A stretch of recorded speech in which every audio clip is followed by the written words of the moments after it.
कोरियामा चाहिँ माथु भन्ने shopping centre भन्ने चाहिँ यस्तो हुन्छ है गाइजहरु।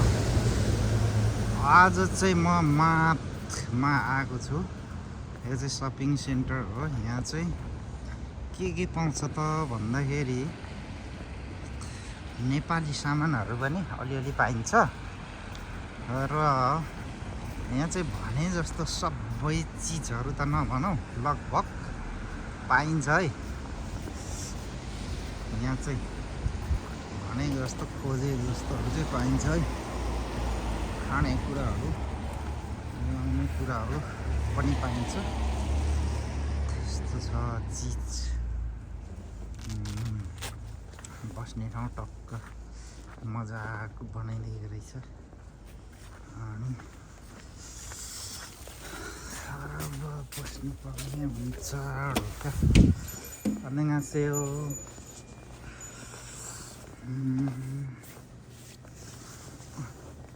यहाँ चाहिँ रामेन लानु पर्ने हुन्छ।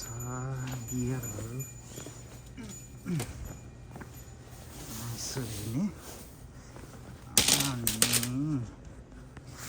रामेनलाई यतिलाई पर्ने जाँदो रहेछ। कति 4701 4001 यतिलाई यहाँभित्र 4701 यो लानु पर्ने हुन्छ। रामेन थरीका छन्। चाउचाउहरू थरीका पाउँछन्। Coffee item. अनि यो आइसक्रिमहरू माछो यता स्याम्पूहरू भयो। अनि भाँडा धुने साबुन लानुपर्ने हुन्छ। एउटा भाँडा धुने साबुन कुन ठिक छ त 2000 यो। अनि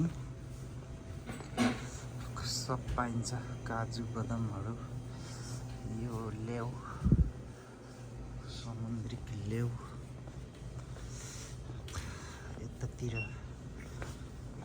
पेय पदार्थहरू मैले लिनुपर्ने हुन्छ।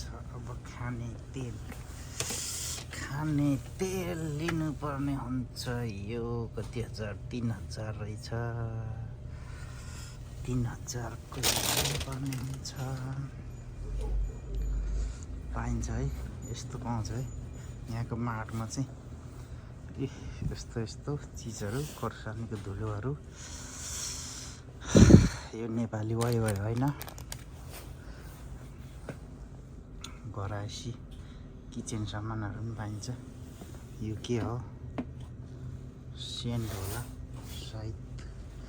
यस्तोहरू पाइन्छ यहाँको माडमा चाहिँ साथीहरू।